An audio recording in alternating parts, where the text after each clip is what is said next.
Adegan, produksi, kostum, properti, dan efek khusus semuanya menggunakan uang sungguhan. Kualitas pengambilan gambar tentu saja tidak buruk. Total investasi film ini melebihi 1 miliar yuan. Sedangkan untuk Chen Yuan sebagai aktor utama, dia bahkan tidak meminta sepeser pun. Sebagai pemeran utama wanita dalam drama ini, Gao Xuanyin juga tidak mendapatkan gaji sepeser pun. Semuanya gratis. Dapat dikatakan bahwa untuk keseluruhan film, kecuali aktor pendukung Ouyang Ling yang gajinya sedikit lebih tinggi, sekitar 6 yuan per hari, syuting berlangsung selama beberapa bulan, dan total gaji mencapai beberapa juta. Gaji aktor lainnya pada dasarnya sangat rendah. Ini juga merupakan status quo di negara ini. Umumnya, ketika seorang bintang populer memimpin peran utama, dia pada dasarnya harus berbagi 80,00% dari bayaran untuk sebuah film. Sisanya 20,00% diperuntukkan bagi semua peran pendukung, figuran, dan anggota kru. Dan biaya 20,00% ini juga dapat digunakan untuk membeli properti, peralatan, pakaian, pasca produksi, dan sebagainya. Biaya untuk penampilan kelompok sangat murah. Pada dasarnya, biayanya sekitar 200 yuan per hari. Meskipun begitu, banyak kru produksi enggan merekrut banyak figuran untuk menghemat biaya. Sedangkan untuk drama, The Wandering Universe, setidaknya 1.000 orang direkrut hanya untuk penampilan kelompok. Bahkan untuk menciptakan nuansa bencana bumi. Mereka juga menyewa sejumlah besar pemain kelompok asing. Biaya penataan pakaian tidak pelit. Dengan proses pasca produksi, setidaknya 10 orang bisa merasakannya. Film ini tampaknya cukup bagus. Tidak terasa murahan. Saya pikir adegan pembukanya lebih atmosferik daripada banyak film blockbuster Amerika. Film-film yang diinvestasikan oleh Bapak Yan tentu saja rela mengeluarkan banyak uang, tetapi sebuah film yang bagus tidak bisa hanya dibuat dengan menghabiskan banyak uang. Film yang bagus juga membutuhkan kemampuan akting para aktor serta pengaturan dan desain plot. Inilah standar untuk menilai sebuah film. Misalnya, The Shawshank Redemption, film ini sama sekali tidak memiliki adegan produksi besar, dan plotnya sangat sederhana, tetapi perubahan akhir, pengaturan dan tata letak protagonis, membutuhkan kesabaran selama puluhan tahun untuk menyelesaikan pelarian dari penjara, menjadikan seluruh film tersebut sebagai mahakarya klasik, dan semangat pantang menyerah patut dipelajari oleh semua orang, yang sepenuhnya menunjukkan pentingnya plot sebuah film. Memang, sebuah film klasik tidak harus dibuat hanya dengan menghamburkan uang. Saya harap plot The Wandering Universe tidak akan terlalu buruk. Penonton yang duduk di barisan terakhir tampak seperti dua penggemar film profesional. Mereka berdiskusi dengan suara rendah. Petik 2. Berikan juga ulasanmu sendiri. Meskipun suara mereka sangat rendah, Chen Yuan masih bisa mendengarnya. Alasan mengapa dia ingin datang ke bioskop populer seperti ini, alih-alih memesan tiket dan tidak pergi ke bioskop pribadinya sendiri, adalah untuk mendengar evaluasi penonton umum tentang film ini. Mempelajari pengalaman menonton orang lain yang paling otentik. Banyak orang kaya memiliki bioskop pribadi mereka sendiri. Chen Yuan juga memilikinya. Ada bioskop pribadi di villa mewahnya. Ada juga bioskop pribadi di kapal pesiar mewah. Tapi dia sama sekali tidak merasakannya, dia hanya menyukai tempat-tempat dengan banyak orang saat menonton film. Itu adalah sebuah suasana. Di awal, sebagian besar penonton menonton film dengan bercanda atau sikap mencari hal baru. Petik 2. Aku ingin melihat adegan yang diambil oleh Tuan Yan, bukankah itu memalukan? Sama seperti Papa Ma dulu. Untuk mewujudkan mimpiku membuat film kungfu, aku secara khusus mengundang semua bintang bela diri domestik terkenal untuk memainkan peran pendukung untukku. Saat film diputar, hanya ada satu perasaan. Benar saja, menjadi kaya itu luar biasa. Sebagian besar penonton yang hadir hampir sepenuhnya tertarik. Alur film ini sangat lancar, sederhana, dan mudah dipahami, tetapi tetap seru, dan setiap adegannya saling terkait. Temponya sangat cepat. Penonton merasa bersemangat. Pada saat yang sama, kemampuan akting aktor utama Gao Xuanyin sangat memukau, yang membuat orang mengingatnya dalam-dalam, dan beberapa aktris pendukung yang perannya singkat juga dapat membuat orang mengingatnya dalam-dalam. Tak sabar untuk menontonnya berulang kali. Setiap karakter menjadi hidup. Film mencapai tahap akhir dan secara bertahap memasuki klimaks. Aktor utama, yang selalu biasa-biasa saja, tiba-tiba meledak dengan kemampuan akting yang luar biasa. Ternyata dia telah melakukan banyak hal di balik layar untuk melindungi pemeran utama wanita. Tapi dia tidak pernah mengatakannya, dan dia tidak pernah menunjukkannya. Dia adalah orang yang sangat acuh tak acuh. Ternyata garis emosional di antara mereka bisa terjalin 15 tahun yang lalu. Bocah itu hanyalah orang biasa, tetapi dia memilih untuk menjadi prajurit luar angkasa demi gadis itu. Untuk menjadi prajurit luar angkasa yang mumpuni, ia telah melewati banyak kesulitan. Kemudian, sang heroin menerima misi yang berkaitan dengan hidup dan mati seluruh umat manusia. Sang heroin tahu bahwa begitu ia pergi, ia tidak akan pernah kembali. Untuk menyelamatkan sang heroin, sang hero memilih untuk menggunakan metode lain untuk menyelamatkan seluruh umat manusia. Pada akhirnya, ia mati dengan penuh pengorbanan. Sang hero mengira ia telah menyelamatkan sang heroin, tetapi sang heroin juga mati bersama sang hero. Mereka berdua saling mencintai dengan dalam. Tetapi mereka tidak pernah bersama. Setiap periode waktu, selalu ada kesalahan, yang sangat disayangkan. Baru pada 5 menit terakhir film, ketika mereka mati untuk seluruh umat manusia, mereka akhirnya berciuman. Ciuman ini. Banyak penonton wanita di bioskop menangis. Chen Yuan menunjukkan kemampuan aktingnya yang luar biasa, menafsirkan upaya seorang tokoh kecil dengan sangat maksimal. Alur cerita film ini bukanlah hal baru. Namun, didorong oleh kedua aktor utama, alur cerita yang awalnya sangat kuno telah ditingkatkan ke level yang lebih tinggi. Sungguh mengharukan. Astaga, aku sampai menangis. Aku tidak menangis seperti ini saat menonton Nessa terakhir kali. Bagus, film ini benar-benar bagus, aku ingin mengunggahnya di Moments. Ya Tuhan, siapa bilang Yan tidak bisa berakting? Akting Pak Yan sangat berlapis. Awalnya aku benar-benar mengira ini hanya lelucon. Aku tidak pernah menyangka perasaan intuitif yang diberikan film ini jauh lebih baik daripada Little Murloc 2. Ini mungkin film terbaik yang pernah kutonton tahun ini. Dua kritikus film profesional di barisan belakang diam-diam melepas kacamata mereka. Sudut mata mereka tanpa sadar berlinang air mata. Hingga akhir film selama beberapa menit. Emosi di hati para penonton tidak bisa diredakan untuk waktu yang lama. Astaga, film yang tampak bagus ternyata film jelek, aku juga mabuk. Kemampuan akting Pak Yan sangat bagus, aku khawatir tidak ada yang menyangka. Katanya dia pemuda kaya, bagaimana bisa dia begitu hebat dalam berakting? Dulu aku tidak punya perasaan apapun pada Yan, tapi setelah menonton film ini, aku benar-benar jatuh cinta padanya. Dia benar-benar dewa laki-lakiku. Sangat tampan, sungguh tampan, dia 10 kali lebih tampan daripada Wu Yifan. Saat penonton masih berbicara, film mulai berakhir. Yue Lingxuang, Wang Mengmeng, Qin Wushuang, Ye Han, Qin Qian, dan Lin Ziluo tiba-tiba merasakan perasaan yang sangat aneh di hati mereka. Apakah ini benar-benar film yang kita buat? Film ini benar-benar membuatku menangis, tanya Lin Ziluo dengan bingung. Bab 782. Mengapa aku merasa kakak dan adikku Xuanyin sangat cocok? Wang Mengmeng tiba-tiba berkata sesuatu. Seketika itu, semua gadis yang hadir menatap Wang Mengmeng. Sebenarnya, mereka juga merasakan hal yang sama. Dalam film itu, cinta antara Gao Xuanyin dan Chen Yuan benar-benar menyentuh. Ini pasti membuat orang menghela napas karena emosi. Aku tidak tahu asal mula cinta, tetapi semakin dalam cinta itu, yang hidup bisa mati, dan yang mati bisa hidup. Mereka yang lahir tetapi tidak bisa bersama kematian, dan mereka yang mati tetapi tidak bisa dibangkitkan bukanlah esensi cinta. Ekspresi emosional Chen Yuan dalam film itu. Sulit untuk mengungkapkan ekspresi yang menyakitkan dan menusuk hati seperti itu jika Anda belum pernah mengalami cinta yang benar-benar tak terlupakan. Mungkin orang lain hanya melihat kemampuan akting Chen Yuan yang luar biasa. Tetapi mereka melihat pria ini yang tersembunyi jauh di dalam hatinya, hati yang hancur dan terluka. Seorang pria yang belum pernah mengalami patah hati. Bagaimana patah hati, tangisan, dan hati yang ditusuk pisau dapat digambarkan begitu jelas. Pria ini benar-benar menyedihkan. Hidup itu seperti drama, drama itu seperti hidup. Ekspresi dalam film itu bukanlah semacam keputusasaan yang dialami Chen Yuan dalam hidupnya. Siapa yang peduli dengan perasaanmu sampai kamu tidak sukses? Karena dia sukses, dia menjadi anak yang boros di mata orang lain. Dia bisa memiliki banyak wanita yang ambigu.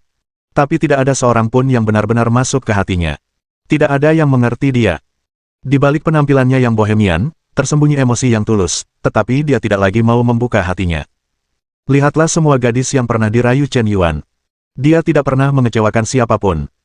Dia membelikan mobil mewah dan rumah besar untuk gadis-gadis itu, memberi mereka hadiah mahal, dan bahkan menginvestasikan sejumlah besar uang pada akhirnya untuk membantu mereka mengembangkan karir mereka, dan mereka semua memulai jalan menuju kesuksesan karir. Tapi dia sendiri tidak mengejar imbalan apapun. Apa yang Anda ingin dia lakukan? Bukankah dia sudah membayar cukup? Setelah pemutaran perdana film, rating langsung meroket. Awalnya, skor film hanya 7,9 poin, tetapi dengan cepat meroket hingga mencapai 9,5 poin. Banyak penonton menuliskan kesan mereka di kolom komentar. The Wandering Universe, benar-benar film bagus yang sangat diremehkan. Awalnya, saya juga menganggapnya sebagai lelucon, berpikir bahwa Tuan Yan hanyalah generasi kedua kaya tanpa kemampuan akting. Film ini murni untuk akting, atau ada beberapa tujuan yang tidak diketahui, semua orang mengerti, tetapi setelah menonton film ini, saya benar-benar terkejut. Saya tidak percaya bahwa ini adalah film buatan Tuan Yan, baik itu adegan, desain, plot, kostum, efek khusus, kemampuan akting, saya tidak dapat menemukan satu pun kekurangan. Kemampuan akting Tuan Yan sangat luar biasa, kemampuan akting pemeran utama wanita Gao Xuanyin juga sangat menarik perhatian, dia jelas bukan sekadar pajangan. Film ini memberi saya perasaan bahwa film ini tidak kalah dengan adegan yang difilmkan oleh sutradara Sangda. Tuan pemilik rumah, Anda pasti bukan hasil kepercayaan Tuan Yan, bisakah film seperti ini diedit? Saya nyatakan lagi bahwa saya tidak pernah menerima keuntungan sepeser pun. Ini adalah penilaian jujur dari hati. Tidak ada yang memaksa Anda untuk pergi ke bioskop untuk menonton film. Anda akan tahu ketika film ini tayang gratis dalam beberapa bulan. Satu hal yang ingin saya katakan, film ini benar-benar bagus, bahkan film terbaik yang pernah saya tonton dalam 10 tahun terakhir.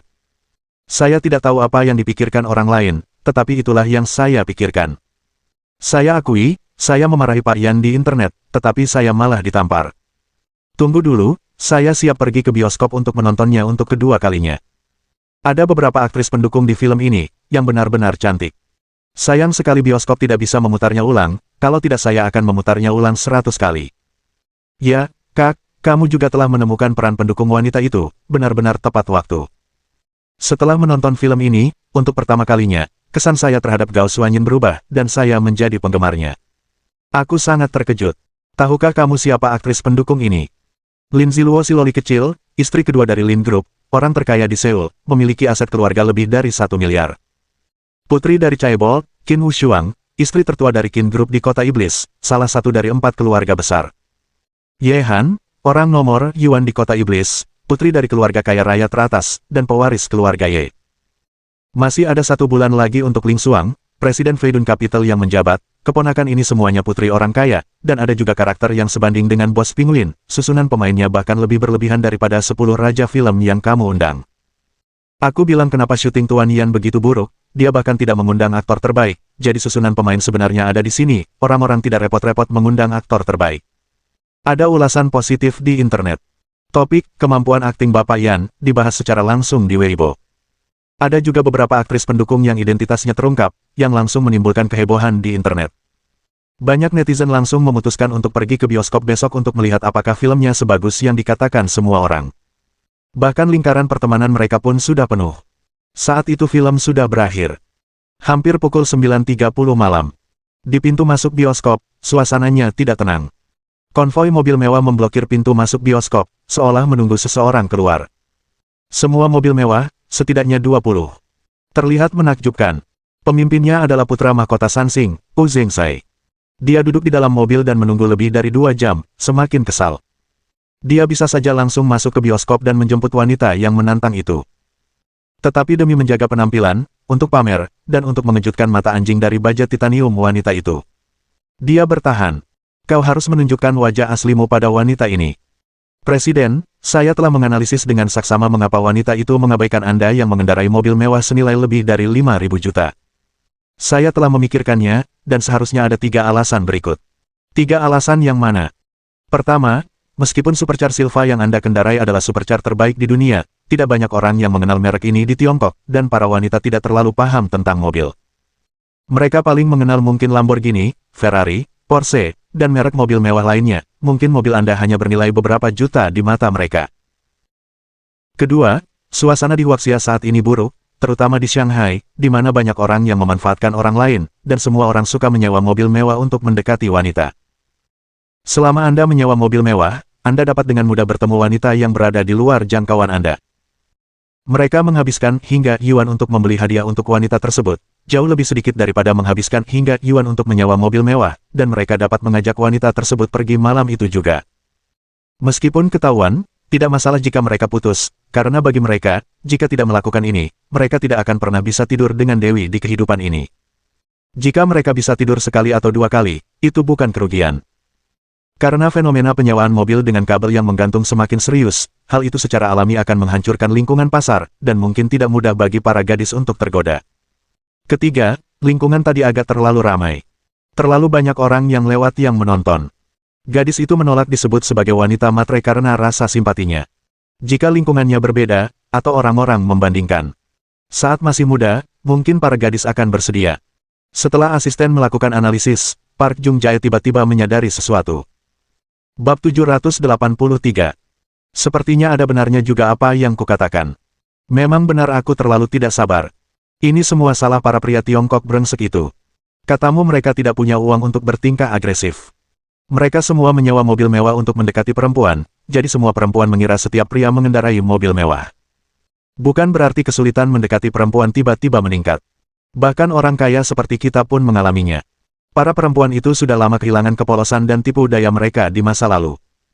Mengapa tidak bisa ada lebih banyak kepercayaan antar sesama dan bersikeras untuk saling menipu seperti ini? Park Jung-jae dipenuhi emosi. Tidak hanya di Tiongkok, tetapi bahkan di Korea Selatan, tren tidak sehat seperti ini baru-baru ini mulai muncul. Tidakkah para perempuan cantik ini bisa menjaga tempat mereka sendiri? Tidakkah mereka tahu bahwa sumber daya kecantikan bukan milik mereka? Mereka hanya perlu berjuang sangat keras untuk mendapatkan perempuan yang tidak kita inginkan. Presiden, gadis itu baru saja pergi ke bioskop untuk menonton film, dan kemungkinan besar dia punya janji kencan. Mungkin dia sudah punya pacar. Ini pasti salah satu alasan mengapa dia menolak presiden. Asisten Sen terus menganalisis. Jadi, ini menunjukkan bahwa gadis ini cukup polos hatinya, bukan wanita materialistis. Ini persis tipe yang saya sukai. Bukannya saya belum pernah bertemu gadis yang punya pacar. Mereka masih jarang menolak ketika didekati oleh pemilik mobil mewah.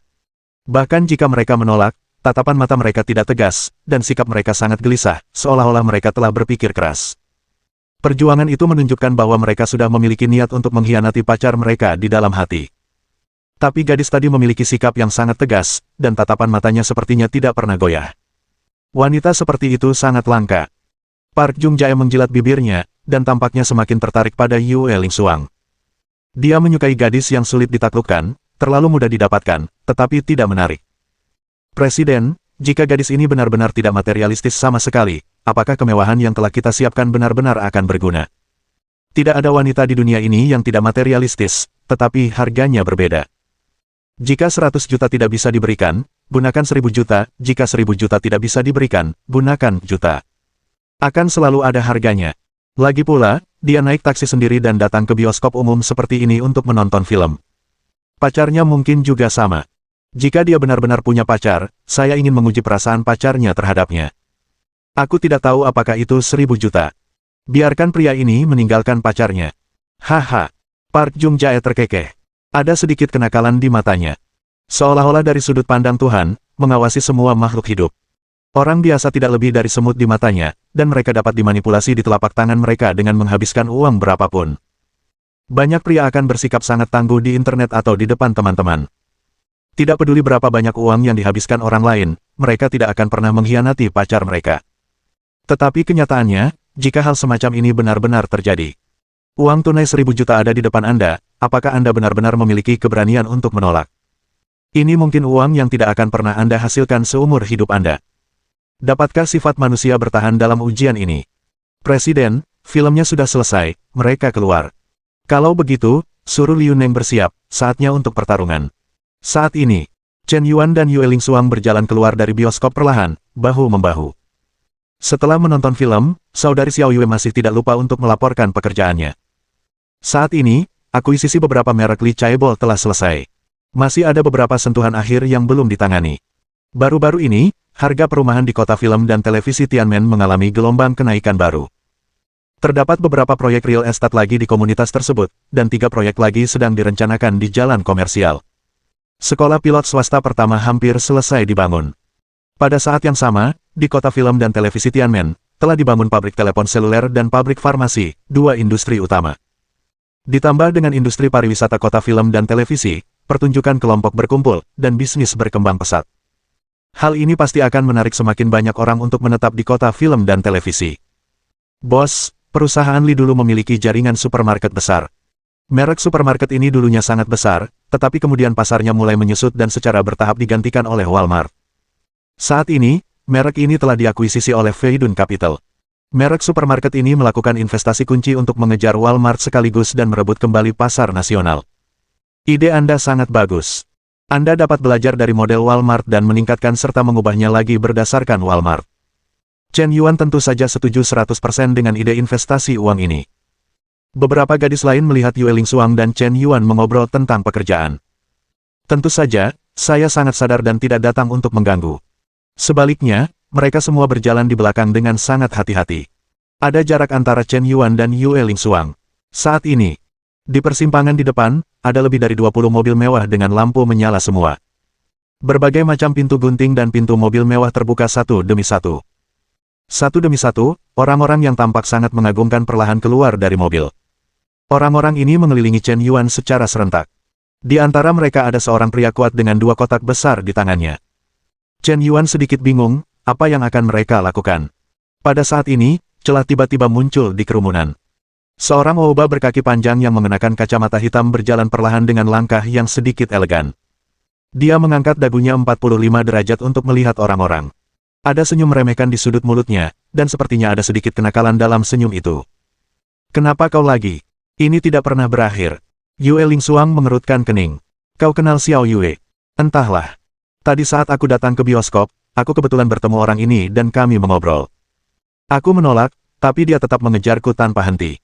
Aku belum pernah melihat orang setulus itu. Biasanya, untuk mengejar gadis yang disukainya, jika dia bertemu seseorang yang disukainya, dia akan berinisiatif untuk memulai percakapan, itu wajar.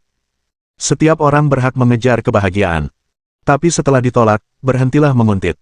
Orang-orang tidak ingin mengenalmu, jika kamu terus mengganggu, itu murni pelecehan. Nona, saya rasa Anda salah paham.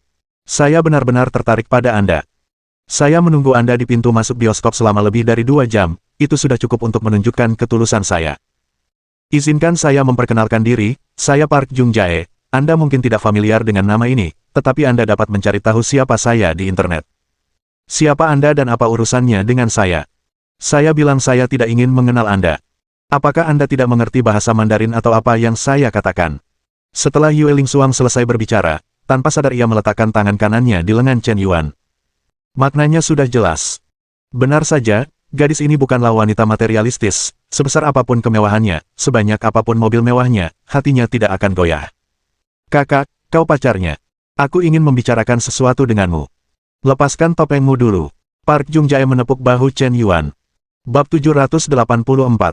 Singkirkan tanganmu, sebelum aku marah, sebaiknya kau segera pergi. Kakak, jangan marah, biar kutunjukkan sesuatu. Suara Park Jung Jae terdengar. Dua pria kuat di belakangnya meletakkan 2 koper besar di depan Chen Yuan. Saat koper dibuka, beberapa orang yang menyaksikan kejadian itu hampir tersentak di tempat. Mata semua orang membulat. Suasana menjadi suram dan mencekik. Semua orang saling memandang. Mereka melihat bahwa kedua koper itu berisi tumpukan uang kertas merah. Tumpukan uang kertas itu setinggi bukit.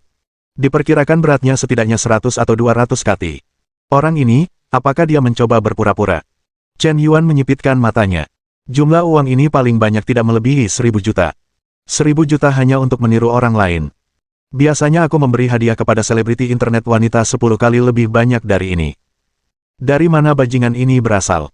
Melihat ekspresi bingung Chen Yuan, senyum sinis muncul di sudut mulut Park Jung Jae. Kejut kan? Dasar semut. Aku khawatir kau belum pernah melihat uang sebanyak ini seumur hidupmu. Meskipun agak murahan, seringkali tidak perlu operasi yang rumit untuk berurusan dengan orang-orang murahan. Menggunakan metode paling murahan mungkin yang paling efektif. Apa maksudnya? Tanya Chen Yuan dengan penuh minat. Kakak, apa kau tidak mengerti? Malam ini, aku ingin mentraktir pacarmu makan malam. Asalkan kau setuju, kau bisa ambil uangnya. Makan malam adalah eufemisme. Di malam hari, apa lagi yang bisa kau lakukan setelah makan malam? Yang sebenarnya ingin dilakukan Park Jung Jae adalah membuat Yue Lingxuang di sebelah Chen Yuan tahu betapa rendah hati dan tidak bermoralnya pacarnya di depan uang. Sama sekali tidak tahan ujian sekecil apapun. Inilah pria yang kau sukai. Dia ingin menghancurkan harga diri wanita ini dengan kejam, dan membuatnya menyadari kekejaman kenyataan. Bukankah itu Liu Neng, Tuan Liu? Dia seorang bos dengan kekayaan bersih mendekati puluhan miliar. Saya pernah bertemu Tuan Liu di sebuah jamuan makan. Saya tidak menyangka orang seperti itu akan berdiri di belakang seorang pemuda. Apakah menurutmu pria di sebelahnya adalah Tuan Muda Huang? Dia adalah salah satu orang kaya dan muda yang pernah bergaul dengan Li Jiamu, dan keluarganya juga memiliki kekayaan ratusan juta. Dan dia juga salah satu orang paling terkenal di kota iblis itu. Dan Wei Shao dan Zhang Shao, mereka berdua adalah putra sutradara hebat di industri hiburan. Siapa orang Korea ini? Identitas dan latar belakangnya tampak agak menakutkan. Tidak heran kau bisa memesan begitu banyak mobil mewah. Mungkin kau benar-benar seorang chaebol, bukan tipe orang kaya generasi kedua palsu yang menyewa mobil mewah. Tampaknya ada beberapa orang yang jeli yang mengenali kelompok orang kaya generasi kedua ini. Tidak apa-apa jika Anda tidak mengenali mereka, tetapi begitu Anda mengenali mereka, itu berarti identitas dan latar belakang kelompok orang ini bahkan lebih sulit ditebak. Setiap orang adalah sosok dengan kepala dan wajah iblis. Pada saat yang sama, ini dapat lebih menjelaskan bahwa latar belakang identitas pria Korea ini tidak sederhana. Seorang asing dapat menghasilkan daya tarik yang begitu kuat di kalangan generasi kedua Shanghai. Bukan orang yang malas. Tetapi untuk seseorang dengan latar belakang Anda, bukankah Anda merasa rendah diri jika melakukan hal-hal kekanak-kanakan seperti itu? Apakah karena terlalu banyak makan kimchi merusak otak saya? Bos, saya sudah tahu identitasnya. Park Jung Jae, laki-laki, 25 tahun, lulusan Universitas Nasional Kimchi Seoul, pewaris grup Samseong, ibunya, Lee Huizhen, adalah putri dari mantan ketua grup Samseong, dan ayahnya, Park Yuyu, adalah seorang satpam, dengan perbedaan status yang sangat besar. Tapi putri ketua itu suka membaca budaya Kyongyao sejak kecil. Selain itu, drama Kyongyao populer di Asia saat itu. Kedua anak muda itu sangat menginginkan cinta, tanpa mempedulikan status mereka. Park Yuyu bergabung dengan grup Sansing dan menjadi menantu super yang sensasional. Pada akhirnya itu benar-benar sia-sia, dan berakhir dengan perceraian. Park Jung Jae adalah putra Park Yuyu dan Lee Huizhen, dan dia juga penerus pertama grup Sansing. Terutama generasi ketiga Sansing yang kaya raya lainnya, yang tampaknya bahkan lebih buruk darinya. Yue Lingsuang memegang ponsel dan membisikkan laporan itu ke telinga Chen Yuan. Jelas sekali, dia hanya memanfaatkan celah itu untuk memeriksa identitas asli Park Jung Jae. Lagi pula, hanya ada beberapa keluarga chaebol yang berpengaruh di negara kimchi. Keluarga-keluarga besar ini hampir mengendalikan perekonomian seluruh negara acar. Anda dapat mengetahuinya setelah sedikit riset. Grup Sansing sangat kuat saat itu, dan nilai pasar globalnya pernah melebihi 5 triliun yuan. Sekarang grup ini mulai menurun, dan itu bukan tanpa alasan.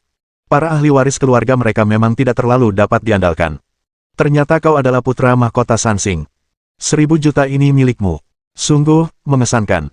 Chen Yuan mencibir dan menggelengkan kepalanya. Ia melepas topengnya dengan santai. Berdiri di tangga bioskop, ia sedikit mengangkat kepalanya. Detik berikutnya, penonton langsung terpaku. Awalnya, menanggapi panggilan Tuan Liu, generasi kedua Modu datang untuk bersorak bagi Pangeran Bintang 3. Bola mata mereka berhamburan satu persatu. Terkejut, Liu Neng sedikit tergagap. Ia benar-benar tidak menyangka bahwa di bioskop populer biasa seperti ini, ia bisa bertemu Tuan Yan. Sosok ini hampir mitos di kota ajaib. Sebulan yang lalu, karena Li Wang Mei, istri ketua grup Du, memukuli adik perempuan bos tembakau, Wang Mengmeng, di depan umum. Memicu kemarahan Smoke yang luar biasa. Hanya dalam satu hari, konsorsium besar keluarga Li, yang telah berdiri di kota sihir selama beberapa dekade, runtuh dalam sekejap, dan keluarga Qin serta keluarga Ye semuanya menyatakan penentangan mereka. Bahkan keluarga Wang pun ikut serta. Serangkaian bukti kejahatan keluarga Li terungkap satu demi satu. Insiden ini bahkan menyebabkan penyelidikan terhadap ribuan personel tingkat tinggi di Shanghai. Hanya dalam satu bulan, mantan konsorsium miliarder itu musnah. Tak terbayangkan lagi. Energi total yang dihasilkan sungguh mengerikan. Ketika keluarga Li dihancurkan, hal itu juga membuat seluruh generasi kedua kota sihir menyadari sepenuhnya bahwa Yan selalu menjadi sosok yang luar biasa. Sama sekali tidak boleh diprovokasi. Jika tidak, apa yang terjadi pada keluarga Li akan menjadi pelajaran dari masa lalu. Koneksi dan kekuatan Presiden Yan di luar imajinasi. Bahkan setelah konsorsium keluarga Li musnah, bagaimana beraninya mereka bersikap agresif di depan Tuan Yan. Ingin menggunakan 1.000 juta untuk mengalahkan Presiden Yan. Jangan ganggu. Dasar idiot macam apa dia sampai melakukan hal bodoh seperti itu. Seru seseorang. Semua generasi kedua kaya yang hadir langsung berkeringat dingin. Canggung. Takut. Sesak napas. Mereka ingin menghindar, tetapi tidak berani. Tak seorang pun berani menatap Tuan Yan, nama seseorang, bayangan pohon. Tekanannya terlalu besar, aku tidak tahan sama sekali. Sudah ada sedikit rasa takut di mata Liu Neng. Tapi Park Jung Jae tidak menyadarinya. Ternyata dia benar-benar anak kecil, dan dia memang cukup tampan, tidak heran dia disukai banyak gadis. Park Jung Jae melihat Chen Yuan melepas topengnya. Aku merasa harga diriku terancam. Tapi dia tidak mengenali identitas Chen Yuan. Mungkin Chen Yuan tidak terlalu terkenal di Korea. Uhuk-uhuk. Tuan Muda Pu, jangan bicara sepatah kata pun. Liu Neng mengingatkan dengan ramah. Bab 785. Tuan Liu, tolong perhatikan ucapan Anda sedang berbicara dengan siapa? Sebelum Park Jung Jae sempat berbicara, asisten di sebelahnya mulai berpura-pura bersikap arogan. Dan saat ini juga, di dalam bioskop, 5 gadis cantik tiba-tiba keluar. Kelima orang ini adalah Qin Wushuang, Ye Han, Qin Qian, Lin Ziluo, dan Wang Mengmeng. Kecantikan mereka masing-masing memiliki daya tarik tersendiri. Masing-masing menjadi pusat perhatian semua orang, dan sekarang mereka berkumpul bersama, mereka begitu menarik perhatian sehingga orang tidak bisa mengabaikan mereka. Di antara mereka ada beberapa orang kaya generasi kedua yang bermata tajam yang terkejut dan merinding. Ini, putri keluarga Qin, putri keluarga Ye, dan Tuan Qin yang superstar. Gadis kecil itu, apakah dia nona kedua keluarga Lin, orang terkaya di Seoul? Ada juga adik perempuan Tuan Yan sendiri, Wang Mengmeng. Li Wang Mei mengalahkannya terakhir kali, menyebabkan runtuhnya keluarga Li, dan grup Xianjiangdu menderita kerugian besar karenanya. Dia benar-benar musuh bebuyutan para caebol. Ya Tuhan, gadis di sebelah Tuan Yan sepertinya sangat mirip dengan seseorang. Kupikir hanya penampilan, tapi sekarang aku hampir yakin. Siapa dia? Presiden Feidun Capital saat ini, Yue Lingxuang. Suara seorang generasi kedua kaya raya baru saja terdengar. Seketika hening. Suasananya mencekam dan menyesakkan. Tuan Liu, Tuan Huang, Tuan Wei, semua generasi kedua kaya raya ketakutan. Orang-orang mereka, hati mereka, bersama dengan gang kecil di saku celana mereka, gemetar tak terkendali. Energi di balik gadis-gadis ini. Itu bisa dengan mudah membuat semua keluarga generasi kedua yang hadir jatuh ke tempat malapetaka abadi. Sekarang bukan hanya satu, tapi apa-apaan ini. Tuan Muda Pu, tidak apa-apa jika Anda menggoda perempuan, tetapi mengapa Anda sampai terlibat dengan CEO Feidun Capital? Kenapa Anda ingin menggunakan 1.000 juta untuk mengalahkan Presiden Yan? Apakah otak Anda terjebak di balik pintu? Sungguh bodoh. Anda benar-benar tolol. Presiden, kedua gadis itu sepertinya adalah dua gadis yang kita temui siang tadi. Asisten Sin mendekatkan wajahnya ke telinga Park Jung Jae dan berkata dalam bahasa Korea. Identitas dan latar belakang kedua gadis ini tidak biasa. Intinya, Park Jung Jae juga mengatakan siang itu bahwa dia ingin mendekati Ye Han, dan akan menciptakan kesempatan agar keduanya bertemu. Akan lebih baik jika pihak lain mengetahui identitasnya di acara resmi. Tapi ini belum menunggu acara resmi muncul. Mendekati gadis-gadis di malam hari, tapi malah bertemu dengan putri keluarga Ye. Nima ini agak memalukan. Siapa yang membuat Modu memiliki begitu banyak gadis cantik, bahkan lebih banyak daripada Korea Selatan? Saya melihat begitu banyak wanita cantik papan atas secara kebetulan. Ternyata kaulah yang memulai percakapan di kafe siang itu.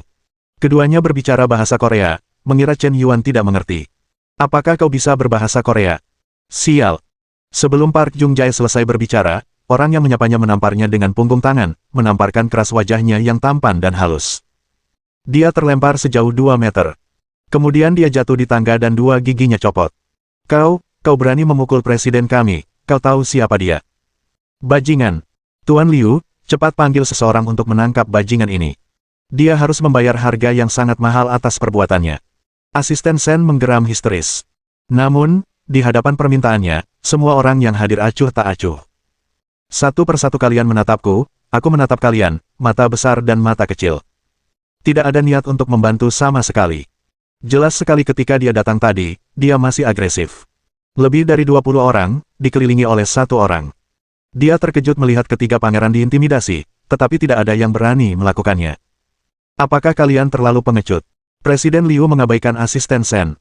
Sebaliknya, dia membungkuk dan berlari kecil ke arah Chen Yuan. Tuan Yan, maafkan saya.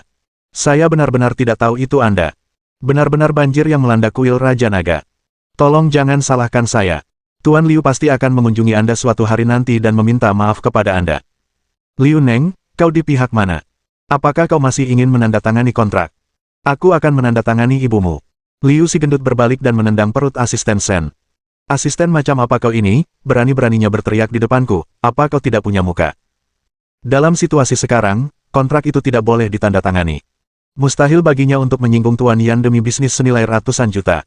Jika kau menyinggung Pangeran Samsung, Anda akan kehilangan paling banyak ratusan juta. Jika kau menyinggung Tuan Yan, kau takut kau akan bangkrut. Di belakangmu ada putri-putri keluarga Qin dan putri-putri keluarga Ye. Airnya begitu dalam. Kalian orang-orang Huaxia semuanya penjahat yang sembrono. Liu Neng, kau pasti akan membayar harga atas perbuatanmu hari ini. Presiden, apakah Anda baik-baik saja? Setelah asistennya bangkit dari tanah, dia bergegas membantu Park Zhengsai. Saat ini, Tuan Muda Pu baru saja memukul gigi depannya hingga copot, dan mulutnya penuh darah. Kelihatannya sangat mengerikan. Aku ingat kau, Tuan Yan, penghinaan hari ini akan kubalas 10 kali lipat.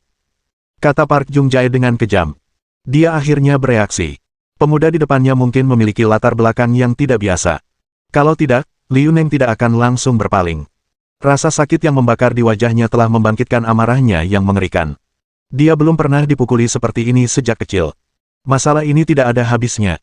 Aku juga ingat kau, Pangeran Sansing. Mulai sekarang, aku bisa memberitahumu dengan sangat jelas bahwa Sansing sudah lenyap. Berbicara kasar, siapa yang tidak? Apakah kau benar-benar menganggap dirimu seperti bawang? Begitu kata-kata ini keluar, semua generasi kedua kaya yang hadir langsung membelalakkan mata. Tidak ada yang akan menganggap perkataan Tuan Yan sebagai lelucon. Tuan Yan mengatakan bahwa dia ingin caebol keluarga Li dihancurkan, dan caebol keluarga Li benar-benar hancur. Tuan Yan selalu mengatakan bahwa ketiga hantu itu telah lenyap, apakah itu karena dia bermaksud untuk? Jangan bercanda. Grup Sansing adalah raksasa di dunia. Peringkatnya nomor 18 di dunia. Di bidang produk elektronik, ia telah mendominasi dunia selama bertahun-tahun. Presiden Yan benar-benar ingin menghancurkan Sansing. Ucapan ini terdengar seperti lelucon bagi orang lain. Tetapi Yue Lingsuang diam-diam mengingatnya dalam hatinya. Bos tidak pernah bercanda seperti itu. Mungkin ini rencana bos selanjutnya, untuk secara bertahap mencaplok perusahaan asing, menjadi taipan modal kelas dunia, mendunia, dan membentuk pengaruh caebol yang tak terbendung. Di Tiongkok, perkembangan perusahaan terbatas dan akan tunduk pada banyak kondisi, sementara modal asing bahkan lebih gila lagi, dan bahkan membentuk situasi di mana modal mengendalikan militer dan pemerintah. Ini mustahil dicapai di dalam negeri, jadi bos bermaksud menggunakan negara kimchi sebagai batu loncatan untuk mencaplok Sansing, secara bertahap menyebar ke seluruh dunia di bidang elektronik, permesinan, dan keuangan, lalu mengendalikan urusan militer dan politik luar negeri untuk membentuk kekuatan super kelas dunia yang sesungguhnya. Plutokrat. Tujuan bos terlalu ambisius, dan visi saya masih terlalu rendah. Yue Lingsuang termenung. Dia selalu berpikir bahwa visinya telah mencapai tingkat yang sangat tinggi karena dia semakin banyak berinteraksi dengan berbagai hal dan mengendalikan semakin banyak modal. Tetapi dibandingkan dengan tujuan bos, strukturnya sendiri masih terlalu kecil. Tampaknya setelah memiliki cukup modal, dia telah kehilangan ambisinya untuk berjuang. Kata-kata Chen Yuan memberinya pencerahan seketika. Memang sudah saatnya bagi Feidun Capital untuk mendunia. Bab 786. Oh, orang Tiongkok yang konyol dan bodoh, berani-beraninya mengucapkan kata-kata besar seperti itu. Kalian tidak takut untuk menunjukkan lidah kalian. Jika kalian hanya menargetkan individu. Jika ini dipaksakan untuk berpura-pura, maka itu akan menjadi pura-pura. Tetapi jika kalian berani mengatakan bahwa grup Sansing akan lenyap, kalian mungkin masih hidup dalam mimpi, bukan? Apakah kalian tahu tingkat eksistensi Sansing itu seperti apa? Orang Tiongkok benar-benar bodoh dan tidak takut. Bahkan caebol top dunia pun tidak berani mengucapkan kata-kata besar seperti itu. Sepertinya aku akan pergi ke Korea suatu hari nanti. Aku tidak tahu apakah ada wanita cantik alami di Korea. Sebenarnya, Chen Yuan tidak terlalu menyukai gadis-gadis yang melakukan operasi plastik. Gadis-gadis yang melakukan operasi plastik sedikit kurang alami. Meskipun mereka menakjubkan pada pandangan pertama, mereka tidak menarik jika dilihat lebih dekat. Terutama hidung dan mulut, jika disentuh sedikit saja, hidung mereka mungkin akan berubah bentuk, dan itu akan memalukan. Kota New York. Di sebuah pangkalan yang berada 500 meter di bawah tanah. Terdapat ratusan peneliti medis dengan pakaian pelindung yang bekerja di sini. Di pangkalan ini, beberapa tahanan kelas berat yang mengenakan seragam penjara dikirim setiap hari. Untuk melakukan eksperimen modifikasi genetik manusia. Di pangkalan bawah tanah ini, terdapat stoples kaca yang direndam dalam larutan nutrisi, dan di dalamnya terdapat beberapa makhluk berbentuk aneh. Penampilannya sangat mengerikan dan menakutkan. Sulit untuk mengetahui jenis makhluk apa itu. Beberapa monster mirip manusia, tetapi mereka ditutupi sisik dan memiliki cakar tajam. Beberapa monster agak mirip reptil, seperti kadal, dengan mata dingin. Ada juga monster yang menyerupai tumbuhan, dan monster laba-laba dengan banyak tangan dan banyak kaki. Tidak diketahui apakah ini makhluk alien atau produk dari modifikasi genetik yang gagal. Di pangkalan bawah tanah ini, hampir setiap beberapa hari, akan ada eksperimen transformasi manusia yang brutal. Para penjahat kelas kakap ini, tidak ada yang peduli dengan hidup dan mati mereka. Setelah mereka dikirim ke pangkalan eksperimen, mereka akan diubah melalui eksperimen hidup. Pada dasarnya, sebagian besar subjek eksperimen akan mati di tempat, dan beberapa akan berjuang selama 2 hari. Tetapi bahkan jika eksperimen gagal, masih mungkin untuk menyesuaikan arah transformasi baru berdasarkan data kematian subjek eksperimen dan penelitian genetik setelah otopsi. Selangkah demi selangkah meningkatkan data eksperimen. Tingkat keberhasilan modifikasi genetik terus meningkat. Basis eksperimen ini telah berdiri selama lebih dari 10 tahun. Namun sejauh ini, hanya satu objek transformasi yang berhasil lahir. Jelas, sudah ada data eksperimen untuk transformasi yang berhasil. Tetapi karena suatu alasan, dengan metode transformasi yang sama, beberapa orang akan berhasil, sementara yang lain akan gagal. Saya tidak mengerti mengapa. Mungkin urutan genetik setiap orang berbeda, dan kode genetiknya juga berbeda. Dengan metode pendidikan yang sama, tidak mungkin untuk membina setiap anak menjadi talenta. Hanya sedikit yang benar-benar dapat membina talenta. Kecuali ditemukan kode genetik baru untuk memecahkan persamaan yang berbeda. Beberapa waktu lalu, di basis eksperimen ini, seorang wanita Tionghoa dikirim. Wanita Tionghoa ini tampak sangat lemah, dan menjalani eksperimen transformasi hari itu. Saya pikir dia akan mati di tempat. Siapa sangka hasilnya di luar dugaan semua orang. Kemauan wanita ini untuk bertahan hidup melampaui imajinasi siapapun. Dia sebenarnya telah menyelesaikan 3 fase penuh transformasi eksperimental, dan dia masih bertahan hidup dengan gigih. Mungkinkah subjek eksperimen hidup kedua akan berhasil diubah? Selama wanita ini bertahan hidup selama 5 jam terakhir dan penolakan setelah modifikasi genetik, dia adalah pejuang genetik yang paling sempurna. Aku bisa merasakan kekuatan untuk mencabik-cabik harimau di tubuhnya. Dokter, menurut tes kepadatan ototnya telah melebihi 3 kali lipat dari orang normal, dan ledakan kekuatannya mungkin 10 kali lebih tinggi dari orang biasa. Bahkan kepadatan tulangnya telah meningkat pesat, dan daya tahannya sendiri telah melampaui batas tubuh manusia. Urutan dan kombinasi genetik manusia pada dasarnya tidak sempurna, dan mereka dilahirkan dengan cacat besar. Karena itu, mereka akan terserang penyakit dan menua dengan cepat. Dibandingkan dengan hewan liar dengan berat yang sama, atau bahkan kucing dan anjing, mereka jauh lebih buruk. Jika manusia tidak tahu cara membuat alat, efektivitas tempur individu mereka tidak sebaik hewan liar ini. Justru karena berbagai cacat dalam urutan gen manusia, tetapi ketika cacat ini diperbaiki, potensi manusia akan meledak sepenuhnya, dan bahkan memiliki naluri alami makhluk lain, ia akan menjadi sangat kuat sehingga sulit dipercaya. Dalam beberapa jam, setelah fenomena penolakan pada tubuhnya menghilang, aku akan menyuntiknya dengan ramuan Noka 11 untuk membersihkan ingatan di benaknya, dan membuatnya seperti bayi baru lahir yang kosong. Obat Noka 11 adalah sejenis obat psikotropika yang secara tidak sengaja dikembangkan oleh Institut Penelitian Gen. Dalam dosis kecil, obat ini dapat mengobati pasien gangguan jiwa dan menghilangkan gejala skizofrenia tertentu. Jika dosisnya relatif besar, obat ini akan sangat merusak ingatan tubuh manusia dan mengubah orang tersebut menjadi idiot. Namun, prajurit hasil rekayasa genetika tidak mungkin menjadi idiot. Bahkan jika ingatannya rusak, naluri akan cepat pulih dan kemampuan belajar akan diaktifkan kembali. Seperti bayi baru lahir, Anda dapat memulai hidup baru lagi, dan tentu saja mudah dikendalikan.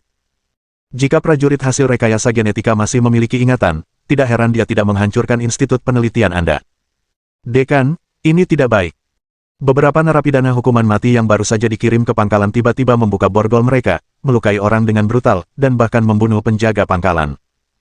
Tepat ketika beberapa eksekutif senior lembaga penelitian masih mengamati tanda-tanda vital Lin Sutong. Seorang peneliti dengan pakaian pelindung tiba-tiba berteriak panik. Apa yang terjadi? Mengapa bahkan beberapa narapidana hukuman mati tidak dapat ditahan? Tidak, Dekan, para narapidana hukuman mati ini bukan orang biasa. Mereka tampaknya semua pembunuh profesional, dan para penjaga sama sekali tidak dapat menghentikan mereka. Pangkalan penelitian bawah tanah mulai membunyikan siaga merah. Kekuatan para pembunuh di penjara hukuman mati ini benar-benar di luar imajinasi siapapun. Mereka bekerja sama dengan sempurna dan membunuh seperti binatang buas. Pasukan penjaga pangkalan benar-benar tak terbendung. Benar. Sejak Chen Yuan mengumumkan tugas penyelamatan Lin Sutong, beberapa pembunuh top dunia bergabung untuk menjalankan tugas ini. Lagi pula, komisi untuk tugas ini sangat besar sehingga tak terbayangkan. Misi pembunuhan biasa mungkin hanya menghabiskan beberapa juta atau puluhan juta, yang dianggap sebagai harga yang relatif tinggi untuk seorang pembunuh internasional. Dan komisi-misi untuk menyelamatkan Lin Sutong mencapai miliaran. Anda mungkin tidak akan menghasilkan uang sebanyak itu dengan membunuh orang sepanjang hidup Anda. Selama Anda menyelesaikan tugas ini, Anda dapat pensiun di kehidupan selanjutnya. Sungguh, Anda hanya perlu mengeluarkan cukup uang. Sekalipun Anda menyembunyikan orang di pangkalan penelitian sedalam 500 meter di bawah tanah, tetap saja akan ada pembunuh yang datang ke pintu Anda. Dan menyamar sebagai narapidana hukuman mati, menyusup ke pangkalan eksperimen. Bab 787. Apa yang harus dilakukan, Din? Para pembunuh ini terlalu menakutkan, tidak ada cara untuk menghentikan mereka, dan para peneliti kita tampaknya memiliki agen internal mereka. Cepat bersembunyi di ruang aman, hubungi markas besar dan minta mereka untuk segera mengirimkan bala bantuan. Data penelitian laboratorium tidak boleh bocor, jika tidak, lebih dari 10 tahun penelitian akan hancur, dan jika itu hilang, kita semua akan mati. Tidak ada yang bisa menanggung tanggung jawab ini. Markas besar menjawab bahwa bala bantuan telah ditahan sementara, tetapi setengah jam cukup untuk menyelesaikan pertempuran. Kita hanya perlu bertahan selama setengah jam. Tiba-tiba, seluruh institut penelitian bawah tanah berada dalam kekacauan. Beberapa personel inti laboratorium bersembunyi di tempat aman. Tempat aman ini terbuat dari paduan titanium. Gerbangnya terbuat dari pelat baja paduan setebal 1 meter. Kecuali Anda memasukkan kata sandi untuk membuka gerbang, Anda tidak akan dapat menembusnya bahkan dengan bom peledak. Di tempat perlindungan ini, bahan penelitian inti laboratorium disimpan. Din, subjek nomor 2705, apakah Anda ingin memindahkannya ke tempat perlindungan? Dia kemungkinan besar adalah subjek rekayasa genetika kedua. Tidak, subjek uji 2705 masih terendam dalam cairan energi, dan reaksi penolakan tubuhnya belum hilang. Memindahkannya secara paksa kemungkinan akan menyebabkan kegagalan eksperimen. Kita hanya perlu bertahan selama 10 menit. Ada banyak subjek eksperimen di Institut Penelitian Dasar. Setidaknya ada beberapa ratus dari mereka yang terendam dalam tangki energi. Tidak ada yang tahu tujuan para pembunuh ini menerobos masuk ke Institut Penelitian bawah tanah. Pada saat-saat kritis, melindungi diri sendiri dan bahan penelitian adalah hal yang paling penting. Bos Vulture, kami menemukan target misi, dia terendam dalam toples kaca, apa yang harus kita lakukan sekarang? Cepat selamatkan orang-orang, evakuasi segera, kita tidak akan bertahan lama di luar, jangan buang waktu. Baik, bos. Kesadaran Lin Sutong sedikit kabur. Yang dia ingat hanyalah dia diculik oleh orang asing. Demi menyelamatkannya, Chen Yuan berusaha sekuat tenaga dan bahkan sampai terluka, tetapi pada akhirnya ia gagal menyelamatkannya dari para penculik. Ia telah mempertaruhkan nyawanya. Sungguh tak berdaya. Lin Sutong dipindahkan dari Las Vegas ke New York. Selama periode tersebut, sebuah tim tentara bayaran yang terdiri dari lebih dari 200 orang menjaganya dengan ketat. Para tentara bayaran ini bersenjata lengkap, dan bahkan memiliki tank lapis baja dan pesawat tempur J-10. Pengalaman di sepanjang jalan. Lin Sutong benar-benar terkejut. Dia hanya seorang mahasiswi biasa. Untuk menculiknya, bahkan tank lapis baja dan jet tempur dikerahkan. Apakah kalian ingin berlebihan seperti itu? Apakah kalian benar-benar penculik? Bagaimana mungkin ada penculik yang begitu hebat? Mereka tampak seperti pasukan reguler.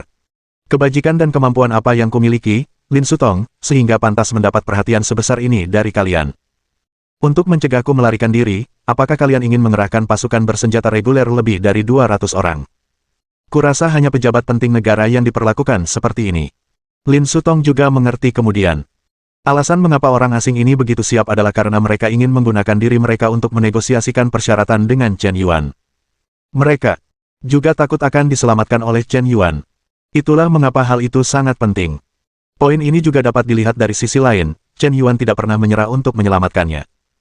Sebenarnya, dia masih peduli padaku, tetapi aku telah melakukan terlalu banyak kesalahan, yang membuatnya tidak bisa memaafkanku. Aku ingin hidup, aku harus hidup. Aku harus memberitahu Chen Yuan bahwa aku benar-benar telah berubah, dan aku bisa memberikan segalanya untuknya.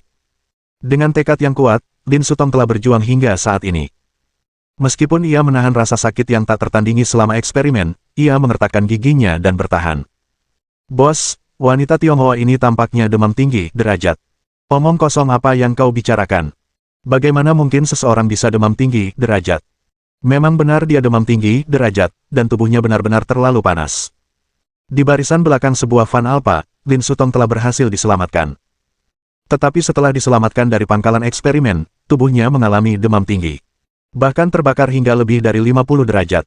Sungguh mengerikan. Jika orang biasa terbakar seperti ini, mereka pasti sudah lama meninggal. Tetapi Lin Sutong masih bertahan hidup. Dan denyut nadinya semakin kuat. Apa yang harus kita lakukan? Jangan biarkan dia mati. Kita menyelamatkannya dengan susah payah. Kita mempertaruhkan nyawa kita. Jika dia meninggal, bukankah semua usaha sebelumnya akan sia-sia? Carilah tempat untuk mendinginkannya, atau lemparkan saja dia ke dalam air. Ini bukan cara yang tepat untuk melanjutkan hidup seperti ini. Saat kami menyelamatkannya, dia tampaknya telah menjadi korban semacam eksperimen manusia, dan dia mungkin membawa virus di tubuhnya. Laboratorium itu benar-benar gila. Sebagai seorang pembunuh, aku membunuh orang seperti ganja, dan aku merasa sudah cukup bejat. Aku tidak menyangka laboratorium ini bahkan lebih bejat, benar-benar menggunakan ratusan orang untuk eksperimen hidup. Memperlakukan orang seperti kelinci percobaan terlalu bejat dan menjijikkan. Laboratorium ini sudah ada sejak lama, dan telah melakukan lebih banyak kejahatan daripada yang kau bayangkan. Terlebih lagi, mereka mampu menggali pangkalan eksperimen bawah tanah sedalam 500 meter di pusat New York, yang menunjukkan bahwa pasti ada dukungan finansial di baliknya. Aku bahkan curiga bahwa di balik kekuatan ini, ada Gedung Putih dan Skull and Bones sendiri. Kali ini kita telah menusuk sarang lebah. Memang, pangkalan itu dibangun di pusat New York, dan para tahanan yang menghilang setiap bulan tidak diawasi. Pasti ada suaka resmi. Kalau tidak, mustahil begitu banyak orang menghilang tanpa menarik perhatian masyarakat. Di balik pangkalan eksperimental ini, terlalu banyak hal yang terlibat. Kita tidak bisa mengkhawatirkannya. Sekarang setelah kita menyelamatkan target misi, kita harus mengirimnya kembali ke Huaxia dan menyerahkan misi. Sekarang wanita Huaxia itu ada di tangannya, dia pasti akan menimbulkan masalah. Jangan khawatir, bos, saya sudah menghubungi jalur penyelundupan, mari kita pergi ke Kanada dulu, lalu terbang ke Tiongkok dari Kanada. Saat ini, suhu tubuh Lin Sutong tampaknya perlahan menurun, dan secara bertahap kembali ke suhu tubuh normal. Ada 3 atau 2 pria dan wanita di dalam van, dan kelima pembunuh itu terkejut pada saat yang bersamaan. Demam tinggi 50 derajat, dan pulih secara otomatis dalam waktu kurang dari setengah jam. Ini terlalu tidak normal, bukan? Bos Vulture, menurutmu kita menyelamatkan orang yang salah. Dia tampak sedikit berbeda dari gadis di foto misi. Apa bedanya? Bukankah mereka semua dari Tiongkok? Mereka juga terlihat mirip. Sedikit berbeda. Dia tampak lebih cantik daripada gadis di foto. Kecuali bentuk tubuhnya yang mirip, semuanya berbeda. Kalau begitu tunggu dia bangun dan pastikan identitasnya. Di laboratorium itu, sebagian besar orang berkulit hitam dan putih, dan sangat sedikit orang ras Asia. Meskipun ada beberapa, mereka tidak memenuhi persyaratan. Hanya dia dan tujuan tugas yang paling mirip. Siapa kau? Detik berikutnya, Lin Sutong tiba-tiba membuka matanya dan bertanya dengan nada waspada. Permisi, apakah Anda Nona Lin Sutong? Di antara para pembunuh, satu-satunya pembunuh wanita yang bisa berbahasa Mandarin bertanya. Ya, benar, kami telah menerima misi untuk menyelamatkanmu kembali ke Huaxia. Siapa yang meminta kalian menyelamatkanku? Apakah itu kakak Chen Yuan? Pasti dia. Siapa yang memberi misi itu? Kami tidak tahu, kami hanya menerima misi yang dikeluarkan oleh Dark Web. Seseorang menyumbangkan 1000 juta koin Dark Web, hadiah sekitar 37 miliar koin Huaxia, hanya untuk menyelamatkanmu kembali ke Tiongkok. Bab 788. Lin Sutong tercengang. Bodoh. Dia hanyalah seorang mahasiswi biasa, dan dia sama sekali tidak mengenal miliarder. Bahkan jika dia pernah bergaul dengan beberapa generasi kedua yang kaya. Pada dasarnya mereka hanya berpura-pura memamerkan kekayaan mereka, atau mereka sendiri adalah pembohong. Tidak ada generasi kedua yang benar-benar kaya. Jika dia menyukai seorang wanita yang hanya mengincar harta, bahkan jika dia mengatakan menyukainya di permukaan, itu hanya untuk bersenang-senang. Generasi kedua yang kaya lebih pintar dari siapapun. Bagaimana mungkin mereka menghabiskan begitu banyak uang untuknya? 37 miliar, angka yang menakutkan. Seseorang rela menghabiskan sejumlah besar 37 miliar untuk menyelamatkannya. Di antara orang-orang yang dikenal Lin Sutong, selain Chen Yuan, tidak ada orang lain yang memiliki kekuatan seperti itu. Selain Chen Yuan, siapa lagi yang akan membayar begitu banyak uang untuk menyelamatkannya? Benar-benar kakak Chen Yuan, dia tidak pernah menyerah padaku.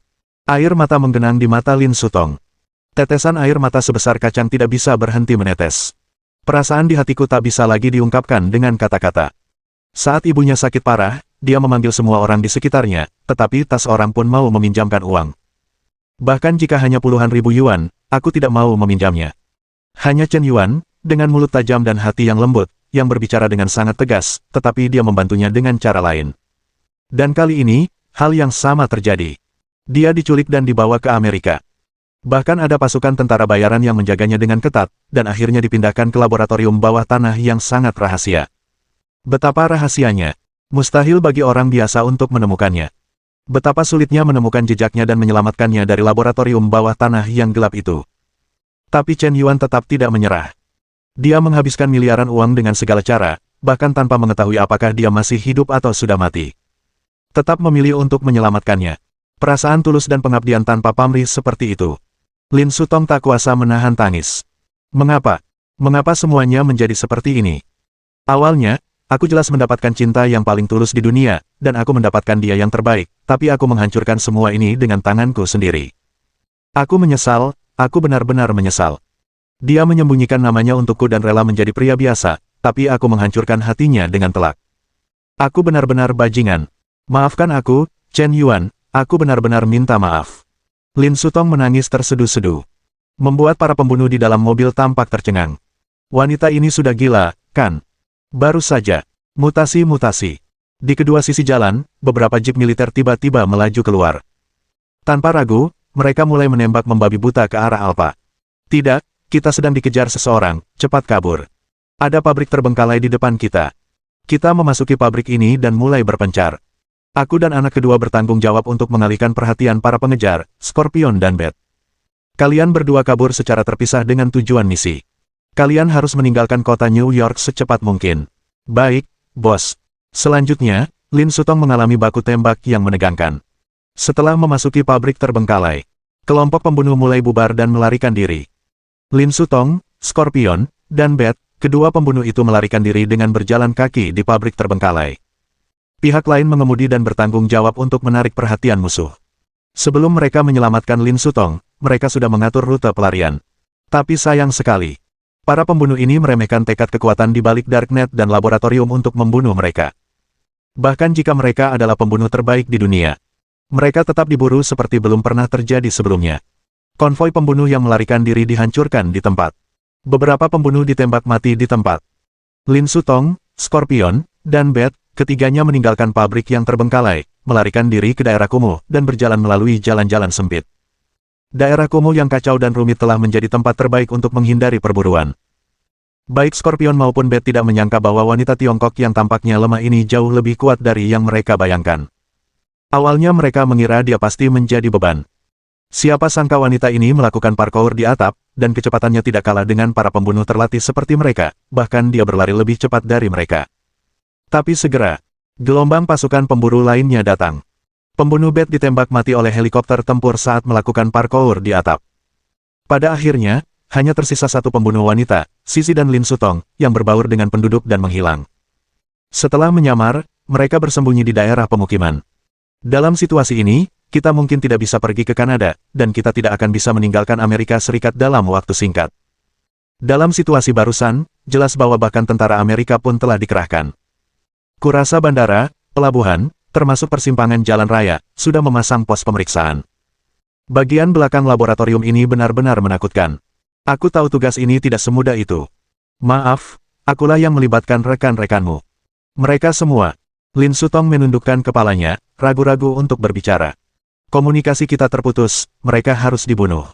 Pembunuh wanita itu tampak acuh tak acuh, dan dia sepertinya tidak terlalu sedih. Sekarang setelah kau memasuki bidang pekerjaan ini, kau harus berpikir bahwa hari ini akan datang cepat atau lambat. Selain itu, dia dan para pembunuh lainnya hanya memiliki hubungan kerjasama, bukan teman sejati. Lin Sutong menutup mulutnya, agak sulit menerima. Orang-orang ini semua berusaha menyelamatkannya, tetapi sekarang mereka telah berkorban. Aku benar-benar tidak berguna. Kau tampaknya adalah bibit yang bagus. Kau memiliki kekuatan fisik yang sangat kuat dan refleks yang cepat. Jika kau berlatih dengan baik, kau mungkin akan menjadi pembunuh yang hebat.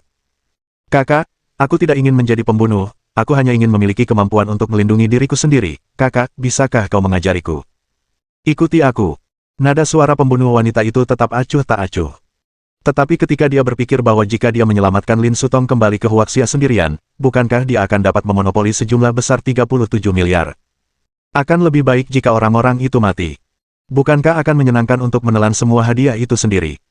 Intinya adalah, sekarang Lin Sutong telah diselamatkan, dia mungkin harus menghadapi tidak hanya kekuatan di balik laboratorium, tetapi juga kekuatan para pembunuh dari seluruh dunia. Mungkin seseorang akan membunuhnya untuk mendapatkan hadiah itu, dan kemudian mengawal Lin Sutong kembali ke Huaxia sendirian. Ini juga sangat mungkin. Harus dicegah. Mungkin akan lebih menguntungkan bagiku untuk melatih Lin Sutong. Chen Yuan tidak tahu apa yang terjadi di Amerika Serikat. The Wandering Universe, resmi dirilis hanya dalam 3 hari. Dari mulut ke mulut langsung menyebar. Skor film melonjak hingga 9,8 poin. Diskusi di media sosial melebihi 1 juta. Film ini hampir menuai pujian dari kritikus film di seluruh internet. Pada hari pertama rilisnya, pendapatan box office film ini mencapai 682 juta. Pada hari kedua perilisannya, pendapatan box office mencapai 5.968 juta. Pada hari ketiga perilisannya, pendapatan box office mencapai 32.169 juta. Pada hari ketiga, pendapatan box office langsung melebihi juta, yang sungguh keterlaluan. Bab 789. Biasanya, situasi box office film ini, sejak awal rilisnya, sudah bisa menilai potensi film ini. Box office film, The Wandering Universe, hanya lebih dari 600 juta pada hari pertama. Ini jelas sebuah hit. Pada akhirnya, total box office film ini mungkin bahkan tidak mencapai angka juta. Hasil box office seperti itu, jika hanya film dengan investasi kecil, mungkin tidak buruk. Tetapi untuk film dengan total investasi hingga 1 miliar, itu jelas sebuah hit dan tidak bisa lagi disebut hit. Namun film ini baru dirilis selama 2 hari. Ulasan dari mulut ke mulut langsung berbalik. Reputasi box office-nya meroket. Pada hari ketiga, langsung menembus angka juta. Serangan balik yang mengejutkan ini dapat digambarkan sebagai fenomenal. Bahkan melampaui mitos box office sebelumnya seperti Wolf Warrior dan Neza. Jika momentum ini berlanjut, kemungkinan akan menciptakan mitos box office baru. Kemampuan akting Gao Suanyin akhirnya mendapat pengakuan dan penghargaan untuk pertama kalinya. Performa box office film ini mungkin akan menentukan statusnya di industri hiburan. Entah kalian memperhatikan atau tidak. Di film, The Wandering Universe, ada beberapa aktris pendukung yang sangat cantik, salah satunya Ye Han dari divisi Kota Sihir, dan yang lainnya Qin Wushuang dari divisi Kota Sihir. Meskipun hanya peran pendukung, mereka juga memiliki pesona yang tak bisa diabaikan, hanya beberapa adegan saja, membuat penonton langsung mengingat mereka. Benar-benar dari area kompetisi Kota Sihir, Dewi Ye Han begitu cantik. Baru-baru ini, Ni Wenxiuzi dari divisi Yanjing menampilkan pertunjukan erhu di kompetisi regional. Aku benar-benar tidak menyangka dia bisa memainkan erhu dengan sangat baik. Dia begitu bersemangat dan berbakat. Memang, bakat Ni Wenxiuzi benar-benar tak perlu diragukan lagi. Jika bukan karena Qin Wushuang dan Ye Han yang memanfaatkan popularitas The Wandering Universe dan menarik banyak penggemar, aku khawatir popularitas mereka akan terlampaui oleh Ni Wenxiuzi. Program Real Actors kini telah membuka mode voting online. Anda dapat memberikan suara untuk kontestan favorit Anda di berbagai situs video. Setiap pengguna dengan nama asli memiliki 3 suara dukungan setiap hari, dan Anda dapat memberikan suara untuk kontestan favorit Anda. Saluran voting ini baru dibuka selama 3 hari. Saat ini, Ye Han meraih peringkat pertama dalam perolehan suara di negara tersebut, dengan total 7.895.361 suara. Ni Wenxiuzi, yang saat ini menduduki peringkat kedua di negara itu, memperoleh total suara 7.863.256. Perolehan suara antara keduanya sangat ketat, dengan selisih hanya puluhan ribu suara secara total. Peringkat ketiga, Qin Wushuang, total suara 6.932.587. Peringkat keempat, Zhao Yuqi, total suara 5.687.912. Peringkat kelima, Hua Duling, dari divisi Jiangnan, total suara 5.123.698. Peringkat keenam, Chen Tiantian, dari divisi Guangdong, total suara 3.897.813. Peringkat ketujuh, Qin Bingsui, dari wilayah kompetisi Seoul, dijuluki Dewi Es dan Salju, total suara 2.852.693. Peringkat ke-8, Zhou Ruoxi, juga dari wilayah kompetisi Seoul, adalah seorang pembawa acara jaringan terkenal, dengan jutaan penggemar, total suara 2.689.752. Peringkat ke-9, Ouyang Ling, bintang tingkat kedua, dalam The Wandering Universe, kemampuan aktingnya luar biasa, total suara 2.536.978. Peringkat ke-10, Sang Guanyu, divisi Xinjiang Selatan, total suara 1.765.238. Peringkat popularitas pemain saat ini adalah sebagai berikut. Su Lele, Qian Mengmeng, He Ziying, meskipun mereka juga sangat populer. Namun, di antara para pesaing yang kuat, mereka tidak masuk 10 besar. Peringkat popularitas keseluruhan mereka bahkan berada di luar peringkat 50. Chen Yuan dengan santai melihat peringkat pemain populer di internet. Segera ia menemukan beberapa wajah baru. Belum lagi Ni Wenxiuzi, ia benar-benar memiliki kekuatan yang luar biasa, baik dari segi bakat, penampilan, maupun temperamen, semuanya sempurna dan tanpa celah. Hua Duling yang berada di peringkat kelima, Chen Tiantian di peringkat ke-6, dan Sang Guanyu di peringkat ke-10 adalah orang-orang yang tidak dikenal Chen Yuan. Peringkat pemain ini bukanlah kriteria untuk promosi langsung. Karena jika suara netizen digunakan untuk menentukan kandidat promosi, itu akan menyebabkan persaingan yang tidak sehat di antara para pemain, bahkan sampai mengeluarkan uang untuk membeli tiket. Ini bukanlah yang diinginkan oleh tim produksi. Ketika Chen Yuan memulai acara ini, ia tidak memilih siapapun yang paling populer. Semua evaluasi penampilan didasarkan pada sistem. Di banyak acara pencarian bakat, 10 besar yang paling populer seringkali tidak terlalu tampan. Kemungkinan besar di acara seperti ini, para gadis akan lebih banyak memberikan suara, sementara sebagian besar laki-laki terlalu malas untuk berpartisipasi. Terdapat perbedaan tertentu antara estetika perempuan dan estetika laki-laki. Akibatnya, di antara pemain populer, seringkali terdapat beberapa perempuan dengan penampilan unik, dan perempuan tomboy dengan pakaian yang lebih netral untuk memenuhi syarat. Ini bukanlah yang ingin dilihat Chen Yuan. Jadi, peringkat popularitas ini hanyalah sebuah peringkat. Tidak ada hubungannya dengan apakah Anda bisa maju dalam kompetisi divisi. Mengapa membuat daftar seperti itu?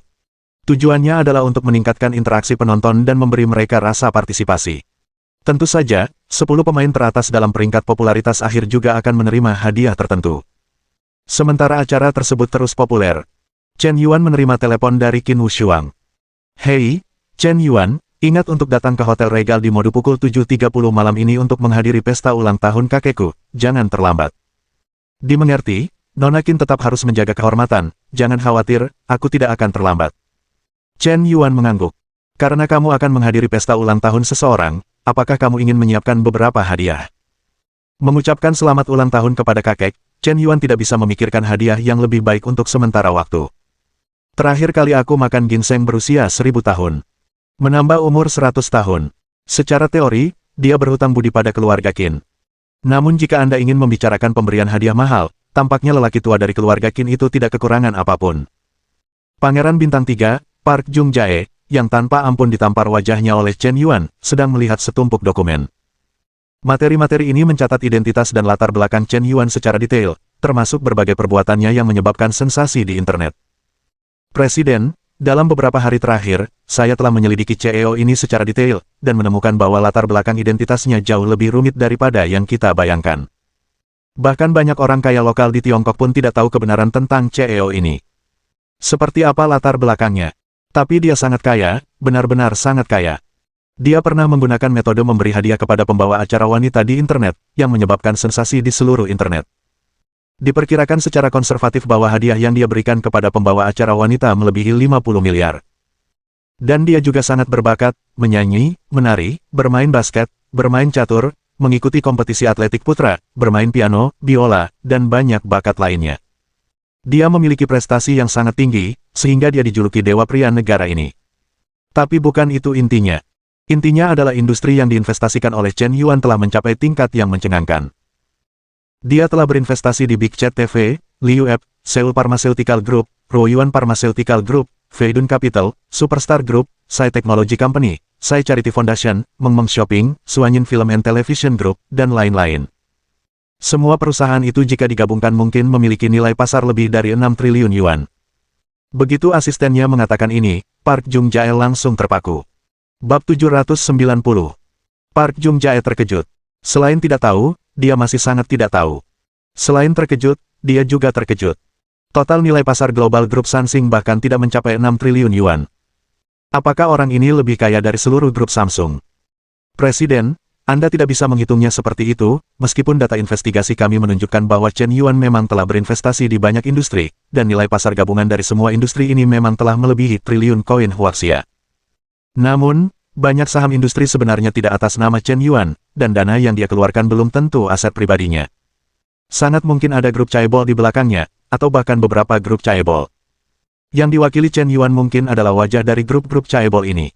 Industri yang dia investasikan, serta berbagai tata letak bisnis, jelas bukan sesuatu yang dapat diputuskan oleh satu orang. Asisten Sen mendorong kacamata berbingkai hitam di wajahnya, dan menganalisis secara rasional. Park Jung Jae mengangguk. Saya pikir analisis asisten sangat masuk akal. Ketika suatu kelompok tumbuh hingga tingkat tertentu, itu pasti merupakan kumpulan kepentingan dari berbagai pihak. Sansing, Weiruan, Amazon, Penguin, Facebook, Ali, dan raksasa dunia lainnya. Mana yang bukan kepemilikan silang berbagai pemegang saham? Mana yang tidak dikendalikan oleh modal? Bahkan orang terkaya di Asia, yang telah mencapai kesuksesan dan ketenaran besar, hanya memiliki kurang dari persen saham di kelompok semacam ini. Kekuatan di balik setiap kelompok raksasa saling terkait. Sama sekali tidak sesederhana yang dibayangkan. Banyak orang terkaya di permukaan sebenarnya tidak sehebat yang dibayangkan. Mungkin di balik mereka, ada kekuatan yang lebih menakutkan. Chaebol yang benar-benar kuat bukanlah mereka yang ada di daftar orang kaya Forbes. Chaebol yang kuat itu, jika mereka bersedia masuk daftar Forbes, nama mereka akan muncul di daftar orang kaya Forbes. Jika orang tidak mau melakukannya, dapatkah Anda benar-benar menyelidiki kekayaan semua orang lain? Survei aset Forbes hanya dapat menilai kekayaan seseorang melalui nilai pasar saham perusahaan yang terdaftar, deposito bank, dan aset pribadi di permukaan. Tidak mungkin menemukan sesuatu yang lebih dalam. Tidak mungkin juga menghabiskan begitu banyak energi untuk memeriksa semua orang hingga ke dasar langit. Ini tidak ada artinya, dan kemungkinan akan menyinggung perasaan orang. Pembagian kekayaan dunia jauh lebih kejam daripada yang dibayangkan orang biasa. Dipahami, Chen Yuan mungkin juga pion di tangan para Chaebol ini, dan kekuatan di belakangnya sangat luar biasa. Begitu banyak industri yang dikembangkan secara bersamaan, dan semua industri terhubung bersama dengan cara yang sangat cerdik, membentuk rantai ekologi industri yang lengkap. Hanya dalam setengah tahun, ia telah mencapai level ini. Chaebol di belakangnya mungkin tidak hanya memiliki latar belakang keuangan yang kuat, tetapi juga kelompok pemikir yang sangat matang. Saya benar-benar meremehkannya, kata Park Jung Jae dingin. Presiden, meskipun kekuatan di belakang Chen Yuan sangat mencengangkan, tidak mungkin mengancam status konsorsium Sansing kita. Industri-industri miliknya terutama adalah industri real estate dan farmasi, dan semuanya berada di Tiongkok. Industri-industri tersebut tidak banyak tumpang tindih dengan industri-industri konsorsium Sansing kita. Selain itu, meskipun Sai Teknologi juga memproduksi ponsel, chip ponsel mereka semuanya diimpor, dan layar sentuhnya bahkan lebih bergantung pada layar ponsel Sansing kami. Lagi pula, kualitas layar Sansing Teknologi berada di peringkat pertama di dunia. Ini adalah sesuatu yang tidak dapat dilakukan oleh perusahaan lain. Tak tertandingi. Bahkan Apple secara teknis pun kalah dari kami. Saat mengatakan ini, asisten itu tampak sangat percaya diri. Benar. Melihat tata letak bisnis Chen Yuan, dia sudah menghabiskan banyak uang untuk ponsel Pangu nomor 6. Bahkan ketika penjualan pasar tidak ideal, dia masih memasang iklan secara gila-gilaan. Saya bahkan membuat acara variety show populer di seluruh jaringan, dan saya terus mempromosikan ponsel Pangu nomor 6 di acara itu. Dia secara halus menanamkan nilai ponsel Pangu ke dalam audiens, mencoba merebut pasar ponsel kelas atas. Ambisinya sangat tinggi, dan sangat mungkin dia ingin bersaing dengan Apple. Ketika Park Jung Jae mengatakan ini, senyum muncul di sudut mulutnya tanpa alasan yang jelas. Karena Chen Yuan ingin menguasai pasar ponsel kelas atas. Selain chip ponsel, kualitas layar ponsel juga menjadi prioritas utama. Namun, teknologi Tiongkok masih jauh tertinggal dari Sansing dalam hal teknologi layar ponsel. Ponsel unggulan kelas atas harus menggunakan teknologi layar Sansing. Jika ponsel Pangu nomor 6 kehilangan pasokan layar ponsel Sansing, atau menaikkan harganya, bagaimana lagi mereka bisa bersaing dengan Apple? Jika ingin menduduki posisi di pasar ponsel kelas atas, mungkin mereka hanya sedang bermimpi. Asisten Sen, Anda seharusnya tahu cara melakukannya. Baik, Presiden. Ponsel Pangu nomor 6, konon katanya dijual dengan harga lebih rendah untuk merebut posisi di pasar ponsel kelas atas. Biaya produksinya sangat tinggi, tetapi harganya jauh lebih rendah daripada ponsel unggulan kelas atas di level yang sama. Tidak ada margin keuntungan. Jika Anda menaikkan harga beli layar ponsel, Anda akan merugi hampir setiap kali menjual ponsel. Si sombong ini selalu saja begitu, sudah saatnya dia membayar perbuatannya. Kata asisten Sen dengan geram. Tampaknya ada rasa benci yang sama. Setelah bekerja lama, meskipun kekuatan latar belakang Chen Yuan sangat mengagumkan, dia tidak memiliki cara untuk membatasi konsorsium Sansing. Sebaliknya, industri di bawah benderanya sendiri tunduk pada batasan Sansing. Beraninya kau bersikap sombong dalam situasi ini. Dari mana kau mendapatkan keberanianmu? Apakah Liang Jingru memberikannya padamu? Ngomong-ngomong, Presiden, ada satu hal lagi. Pukul 7.30 malam ini, di Hotel Regal di Shanghai, akan diadakan pesta ulang tahun ke-75 kakek dari keluarga Qin. Konon banyak selebriti Tiongkok akan hadir di pesta ulang tahun hari ini, dan beberapa orang terhormat juga akan hadir. Kudengar Nona Ye, Nona Qin, dan putri-putri dari sosialita papan atas juga akan hadir. Ketua telah mengatur undangan pesta untuk Anda. Pada saat itu, Anda dapat berpartisipasi dalam pesta ini sebagai pangeran dari konsorsium Sansing. Anda pasti akan menarik perhatian banyak wanita dan putri terkenal, dan Anda juga dapat berteman dengan beberapa selebriti Tiongkok untuk membuka pasar Tiongkok bagi Anda, dan meletakkan fondasi tertentu.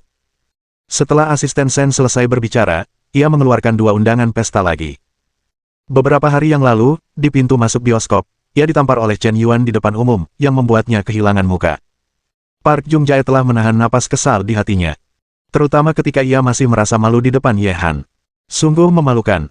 Kedua pertemuan itu ternyata memalukan. Sang pangeran bintang 3 yang agung, ia tak sanggup menanggung kehancuran citranya. Kali ini, saatnya untuk membalikkan citra tersebut. Pertemuan para selebriti adalah saat-saat di mana ia benar-benar bersinar. Mohon dukungan dari omom ante-ante sekalian, buat subscribe atau sharekan novel Mimin ke Facebook kalian, agar channel Mimin bisa terus berkembang. Dengan begitu, Mimin bisa lebih semangat untuk up novel seru lain ke depannya. Buat teman-teman yang sudah subscribe dan sharekan novel Mimin, Mimin ucapkan terima kasih sebanyak-banyaknya. Sekiranya teman-teman menghadapi masalah video diputar dalam bahasa Inggris, coba tukar kepada bahasa Indonesia original melalui cara ini. Semasa mendengarkan, pencet tombol setting di atas kanan video, pilih audio track dan tukar bahasa.